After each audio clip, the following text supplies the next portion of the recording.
నమస్తే, welcome to Aadab Hyderabad.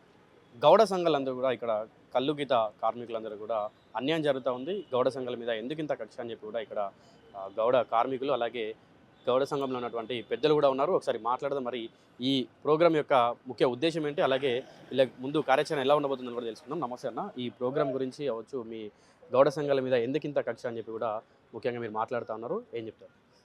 నా పేరు Damodar Goud, Telangana bar and restaurant association అధ్యక్షుడు. మాది లిక్కర్ కానీ బార్ కళ్ళు వ్యాపారం కానీ మా గౌడ్స్దే కాబట్టి ఈ యొక్క గత ప్రభుత్వంలో ఉన్నప్పుడు ఆ ప్రభుత్వంలో మాకు అనుకూలంగా ఏ విధంగా అయితే వీళ్ళు రెంటల్లో ఒకటి అనేది ఉండేది, చెట్ల రకం ఉండేది, అవన్నీ ఆ ప్రభుత్వంలో తీసేసారు. ఇక కళ్ళు ఏదంటే దీని మీద ఆధారపడి చాలామంది లక్షల మంది ఉన్నారు కాబట్టి ఆ ప్రభుత్వంలో రెంటల్ కానీ చెట్ల రకం కానీ తర్వాత ఈ ఏరియా వైజ్ రెంటల్ ఉండేది, లైసెన్స్ ఫీజు లాగా ఉండేది, అవన్నీ రద్దు చేసింది ఆ ప్రభుత్వంలో. కాంగ్రెస్ ప్రభుత్వం వచ్చిన తర్వాత ఏంటంటే ఈ యొక్క ఈ కుల వ్యవస్థను కుంటుపాడినట్టుగా ఈ యొక్క కాంగ్రెస్ ప్రభుత్వము అధికారంలోకి రాకముందు మేనిఫెస్టోలో పెట్టిరు అనమాట. ఎక్స్ గ్రేషియా చనిపోయిన వాళ్ళకి అని చెప్పేసి అని, తర్వాత సర్వై పాపన్నకు జిల్లా పేరు పెడతామని, విగ్రహ ప్రతిష్టాపన దాని గురించి అని చెప్పేసి, మా గౌడ్స్కి అక్కడ బిల్డింగ్ గురించి అని చెప్పేసి అని, ఇవన్నీ ఎప్పుడో గత ప్రభుత్వంలో హామీలు ఇచ్చారు. ఈ ప్రభుత్వం కూడా హామీ ఇచ్చింది. 2.5 సంవత్సరాలు అవుతుందని చెప్పేసి అని ఈరోజు పెద్ద ఎత్తున జిల్లాల అందరు గౌడ అధ్యక్షుల గౌడ సంఘాలన్నీ కలిపి ఈ యొక్క తెలంగాణ సమన్వయ కమిటీ అనేది ఒకటి ఆధ్వర్యం, చైర్మన్ బాలరాజ్ గౌడ్ ఆధ్వర్యంలో ముఖ్య అతిథిగా శ్రీనివాస్ గౌడ్ని పిలిపించి, ఆయన కూడా శ్రీనివాస్ గౌడ్ గతంలో మా గౌడ బిడ్డలకు అందరికి ఆదుకునే ఉన్నది కాబట్టి ఆయన ఒక గౌడ బిడ్డగా వచ్చేసి ఈరోజు మాకు మద్దతు ఉంటాం, మన వ్యవస్థ ఎక్కడో వెళ్ళిపోతుందని పెద్ద ఎత్తున కార్యాచరణ చేయడం జరిగింది. ఇప్పటి వరకు కూడా వాళ్ళు హామీ ఇచ్చిన దాన్ని అడుగుతున్నాం, వేరే రకంగా కాదు. మరి హామీలు ఇచ్చి ఈరోజు ప్రభుత్వాలను ఎడుతున్నప్పుడు మరి ఇవన్నీ తీర్చాలి కదా, ఇప్పటి వరకు పట్టించుకునేవాడు లేరు. ఈ ప్రభుత్వం వచ్చిన తర్వాత ఈ కేసులు పెద్ద ఎత్తున నకిలీ కళ్ళు అమ్ముతున్నారని చెప్పి పెద్ద ఎత్తున ఈ కేసులు జరుగుతున్నాయి. గత ప్రభుత్వం ఉన్నప్పుడు దగ్గర రాలేదు. ఆ కేసులు కూడా మనం చేయాల్సిన అవసరం లేదు. తప్పు చేసేవాడి పనిష్మెంట్ ఇవ్వమంటున్నాం, కాదనట్లేదు. ఎక్కడో ఒకరు తప్పు చేస్తే, కుక్కటిపల్లి తప్పు చేస్తే స్టేట్ మొత్తంలో ఇది అన్నట్టుగా అలాంటి వాళ్ళని లోపలేసిరు, కేసులు చట్టవిరుద్ధంగా చర్యలు తీసుకోమని అంటున్నాం.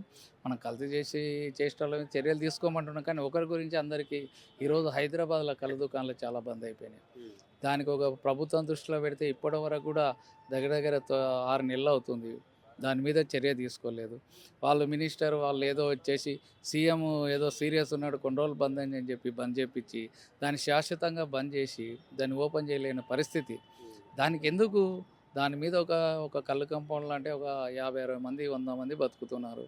దానిలో పనిచేసే వాళ్ళు ఉండని, ఇతర వస్తువుల తినబండారాలు అమ్ముకునే వాళ్ళందరూ ఉన్నారు కాబట్టి దాని మీద ఆలోచన చేసి ప్రభుత్వం ఆలోచన చేసి ఓపెన్ చేయాలంటే మినిస్టర్ దృష్టిలో పెడితే తిరిగి అలసిపోతున్నారు. మినిస్టర్ గారు దాని మీద స్టే ఇవ్వట్లేదు. హైకోర్టుకి వెళ్ళారు, హైకోర్టు కూడా ఇవ్వలేదు. అది ఇది పెట్టుకొని ఇప్పుడు కంపౌండింగ్ కట్టుకొని ఇచ్చింది కాబట్టి కొద్ది కంపౌండ్ కట్టించి కమిషనర్ గారు ఓపెన్ చేస్తున్నారు. ఇవన్నీ కక్ష సాధింపులు ఎందుకు?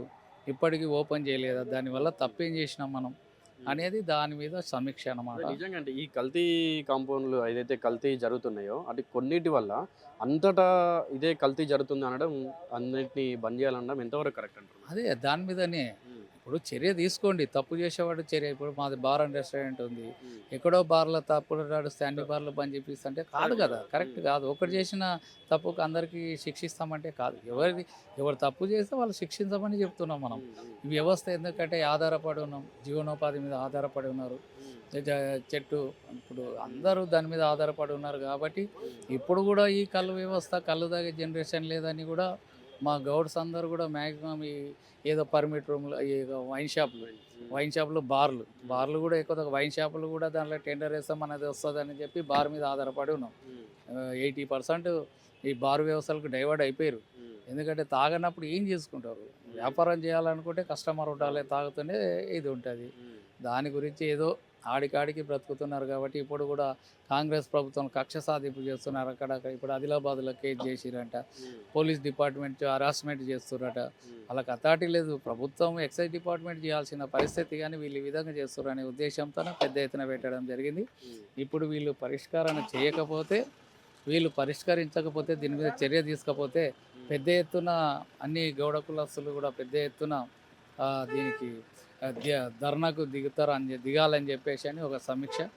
లేని పక్షంలో అసెంబ్లీలో ఎక్స్గ్రేషియా ఇప్పటికీ బాధ పెండింగ్ ఉంది, ఇస్తా అని హామీ ఇచ్చారు. కాబట్టి దాని గురించి ఈరోజు సమన్వయ కమిటీ, తెలంగాణ గౌడ సంఘ సమన్వయ కమిటీ, సంఘాల సమన్వయ కమిటీ ఈరోజు పెద్ద ఎత్తున మీటింగ్ ఏర్పాటు చేయడం జరిగింది.